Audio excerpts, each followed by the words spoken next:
Humanity has always been drawn to frontiers.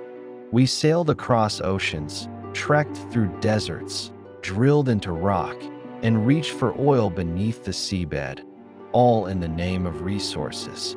And now, as the 21st century unfolds, we are standing on the edge of a new frontier, one not on Earth, but among the stars. Out there, in the vacuum of space, spin billions of asteroids, ancient rocks forged in the early fires of the solar system. They contain iron, nickel, cobalt, platinum, water ice, and possibly untold riches in rare earth metals. The technology is maturing. The costs are dropping. The geopolitical landscape is shifting. And somewhere out there, in the cold silence between planets, the greatest resource rush in human history may be about to begin. This is not science fiction. This is asteroid mining.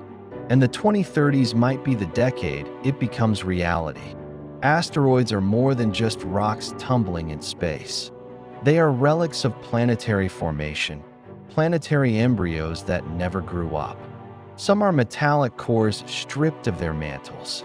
Others are carbon-rich time capsules, full of complex chemistry and water ice. A single asteroid, just 1 kilometer across, could contain more platinum group metals than we've ever mined on Earth. A metallic asteroid like 16 Psyche, 226 kilometers wide, may hold more nickel and iron than our entire planet's crust.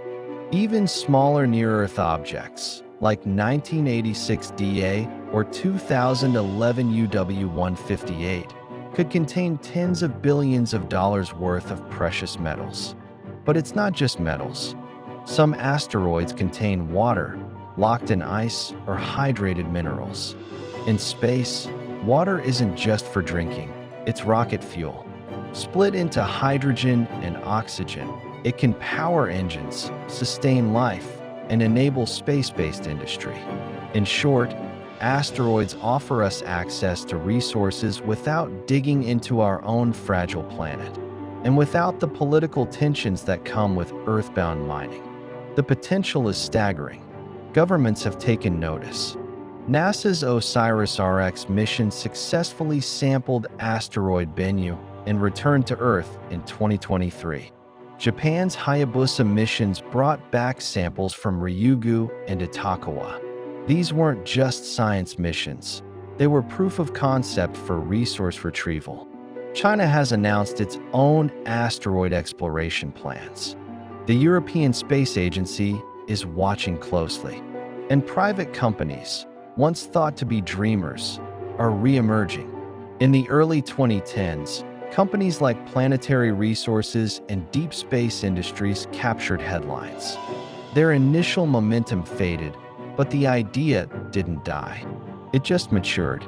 Now, startups like Astroforge, TransAstra, and Carmen Plus are picking up where they left off, armed with better tech, lower launch costs, and a clearer path to market.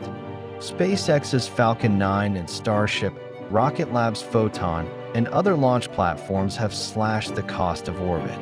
NASA's Artemis program is opening the lunar economy, and asteroid proximity is being mapped more precisely than ever before.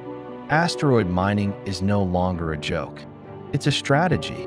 The first space miners won't be digging into kilometer-wide boulders. They'll start small. The most accessible targets are near-Earth asteroids, those that come close enough to our planet with relatively low delta-V requirements, meaning less fuel to reach them. Some of these are even easier to get to than the Moon. Initial missions may focus on water-rich carbonaceous asteroids to extract water for fuel and life support. These early operations could enable orbital fuel depots, way stations for future deep space missions. Next come the metallic asteroids. Nickel, cobalt, platinum group metals, critical for electronics, batteries, and green energy technologies on Earth, are the main draw. A single platinum-rich asteroid just 300 meters wide could contain more of the metal than we've mined in all of human history. But there's a catch. Bringing metals back to Earth in bulk could crash prices. The very abundance that makes asteroid mining attractive also threatens its economics. That's why many plans focus on using materials in space, not bringing them home. Fuel depots, space habitats, radiation shielding, 3D printed structures using asteroid regolith. That's the real business model. Mining an asteroid is not like strip mining Earth. There's no gravity, no atmosphere. Dust doesn't settle, it floats. Drill too hard, and the whole object might spin apart. But progress is happening. Robotic prospectors will scout targets using spectrometry, radar, and imaging. Anchoring tech, like harpoons, claws, and tethers, is being tested to stabilize mining bots. Excavation tools include microwave heaters, thermal augers, and even solar concentrators that vaporize material for collection. Concepts like optical mining use focused sunlight to fracture rock and release volatiles. Once harvested, materials could be processed on-site or shipped to orbital refineries. It's a logistical ballet, but not unachievable. And with AI, autonomous robotics, and next-gen propulsion, it's getting easier by the year. The roadmap is still being written, but each mission launched, each test run performed, brings us closer to turning theory into reality. Space doesn't belong to anyone. Or at least, that's what the Outer Space Treaty of 1967 says. But as commercial players look toward mining, legal gray zones emerge. Who owns an asteroid? Who decides who gets to mine what? And what happens when multiple entities want the same rock? The US passed the Commercial Space Launch Competitiveness Act in 2015, granting American companies rights to resources they extract from space. Luxembourg and the UAE passed similar laws. But no global framework truly governs space mining yet. Some worry this will lead to a cosmic land grab, with powerful nations and corporations claiming the best asteroids, leaving the rest behind. Others see it as the birth of a new economic zone, a chance to start fresh with better rules. Whatever happens, the 2030s will likely see the first real test of property rights in space. Will asteroid mining spark cooperation or competition? The promises of asteroid mining are immense. Trillions in metals, limitless solar-powered industry, off-world economies. But there are risks. Economic disruption is real. A sudden influx of platinum could devastate markets. Nations reliant on mining exports could face collapse. Jobs could vanish or shift off-planet. Then there's the ethical question. Will space mining be a new form of inequality? Will only the wealthiest nations and corporations benefit? Or can it be made inclusive? We also must consider Earth. Asteroid mining could relieve pressure on our ecosystems, reducing deforestation, habitat loss, toxic runoff, and the carbon footprint of traditional mining. If done right, it could be the most sustainable industry humanity has ever built. But if done right is a big if. By the mid-2030s, several paths are converging. Space launch is cheaper than ever. Robotic tech is maturing.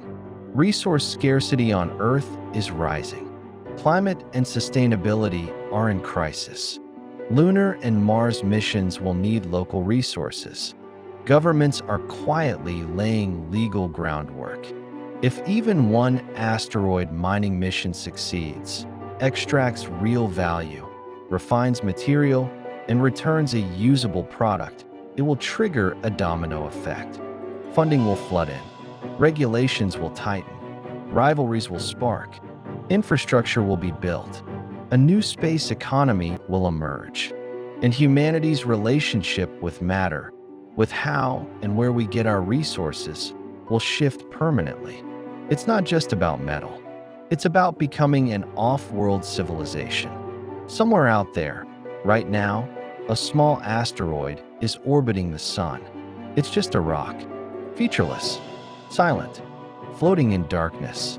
But soon, it might become the most valuable real estate in human history. It might be drilled, melted, vaporized, harvested, and turned into fuel, structure, or wealth. It might be the first node in a network of space-based industry, a stepping stone to the stars. And a century from now, people may look back at the 2030s as the moment it all began. The decade when humanity looked at a rock in the void and saw not a boulder, but a beginning.